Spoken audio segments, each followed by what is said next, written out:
Dear student, today we will do chapter 4 heat back exercise. So begin with the fill in the blanks. First one is the hotness of an object is determined by its dash. किसी भी object की किसी भी वस्तु की कोई अगर हमें हॉटनेस पता करनी हो तो कैसे पता कर सकते हैं उसका टेम्परेचर मेज़र करके. The temperature of boiling water can not be measure by a dash. Boiling water होता है उसका टेम्परेचर नियरली बॉइलिंग पॉइंट जो वाटर का वो 100 डिग्री सेल्सियस है. उसको हम क्लिनिकल थर्मामीटर से मेज़र नहीं कर सकते क्योंकि क्लिनिकल थर्मामीटर की जो रेंज है वो कितनी होती है 32 डिग्री सेल्सियस से लेके 45 तक या 42 तक. Temperature is measured in its degree dash. Degree किस में मेज़र होता है टेम्परेचर? डिग्री सेल्सियस, जिसे ऐसे डिग्री सी भी लिखते हैं. Next is no medium is required for transfer of heat by the process of dash. कौन से जो प्रोसेस है हीट ट्रांसफ़र करने का जिसमें हमें कोई भी मीडियम नहीं चाहिए, that is radiation. A cold steel spoon is dipped in a cup of hot milk. It transfer heat to its other end by the process of dash. कहते हैं हमने क्या एक स्टील का स्पून डाल दिया एक कप में जिसमें क्या डाल रखा है हमने ऑलरेडी हॉट मिल्क, और धीरे धीरे कुछ टाइम के बाद उस स्पून का दूसरा एंड भी गर्म हो जाएगा, हॉट हो जाएगा. किस प्रोसेस के through? Through the process of conduction. Heat का ट्रांसफ़र हो जाएगा. Clothes of dash colour absorb heat better than clothes of the light colour. कौन से कलर के क्लोथ ज़्यादा हीट अब्जॉर्ब करते हैं as compared to the light colour? Dark colours. इसलिए हम विंटर सीजन में कौन से कलर पहनना प्रेफर करते हैं? Dark colour clothes. So here matching. Land breeze blows during. Land breeze कब ब्लो करती है? During the night time and sea breeze during the day time.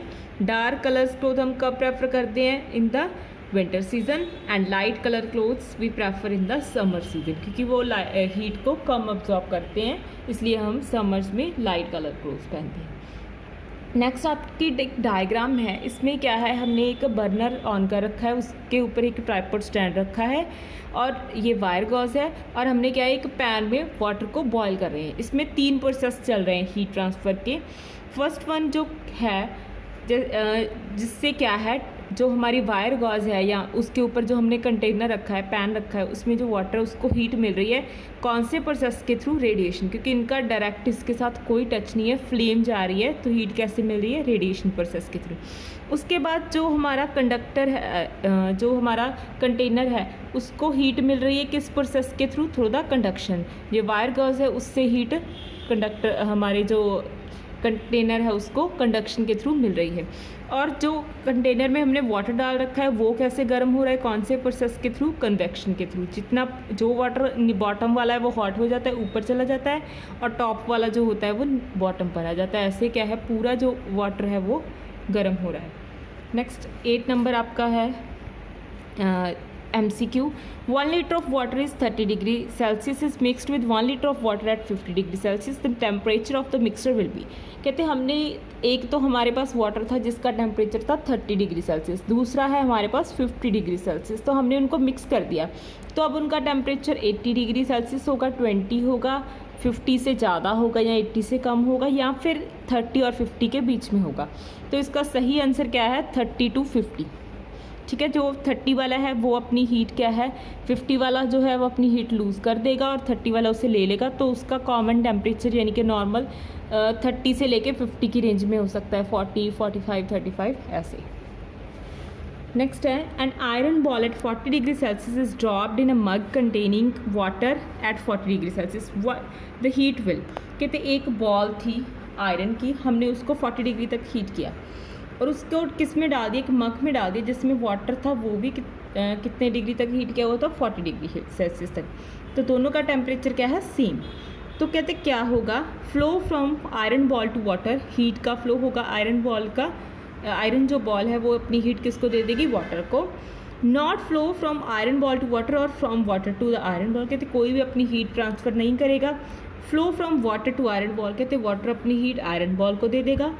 Increase the temperature of both. दोनों का temperature बढ़ जाएगा. तो इसमें से करेक्ट ऑप्शन कौन सी है? Number 2, B option is correct. Why? क्योंकि दोनों का ही टेम्परेचर सेम है तो कोई भी टेम्परेचर का जो हीट का ट्रांसफ़र नहीं होगा. ये एक इम्पॉर्टेंट बात है. अगर टेम्परेचर कहीं पर भी ज़्यादा होगा या कम होगा तभी हीट का ट्रांसफ़र होगा. अगर सेम टेम्परेचर है then there will be no transfer of the heat. A wooden spoon is dipped in a cup of ice cream its other end. कहते हैं आइसक्रीम में हमने क्या है कि वुडन का स्पून डाल रखा है तो उसके एक एंड का दूसरे के साथ क्या कनेक्शन होगा या क्या सीन होगा.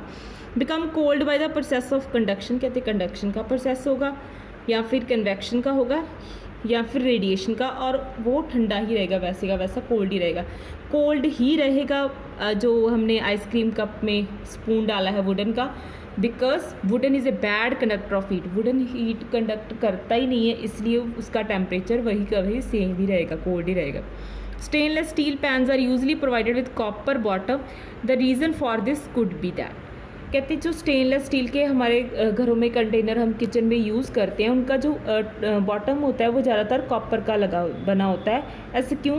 Copper bottom makes the pan more durable. कहते हैं उसकी जो ड्यूरेबिलिटी है वो ज़्यादा बढ़ा देता है. कॉपर पैन्स कलरफुल लगते हैं ताकि अट्रैक्टिव लगे दिखने में. Copper is a better conductor of heat than the stainless steel, और copper is easier to clean than the stainless steel. अब ये दोनों में से कोई ऑप्शन हमें सूटेबल नहीं लग रहा था. डी ऑप्शन में भी यही कह रहे हैं कि ईजी होता है कॉपर को क्लीन करना, दोनों ही सेम जैसे ही हैं स्टेनलेस स्टील. तो इसका सही ऑप्शन कौन सा है? सी. कॉपर क्या है? बेटर कंडक्टर है हीट का, मेटल है, हीट को जल्दी अब्जॉर्ब कर लेता है then the stainless steel. Stainless क्या है? स्टील क्या होती है? एक अलॉय होती है, मतलब 2-3 मेटल मिक्स होकर इसको बनाते हैं इसकी ड्यूरेबिलिटी बढ़ाने के लिए. और कॉपर का बॉटम इसीलिए लगाते हैं ताकि वो क्या है हीट को जल्दी कंडक्ट कर ले. So this is all about back exercise. Thank you.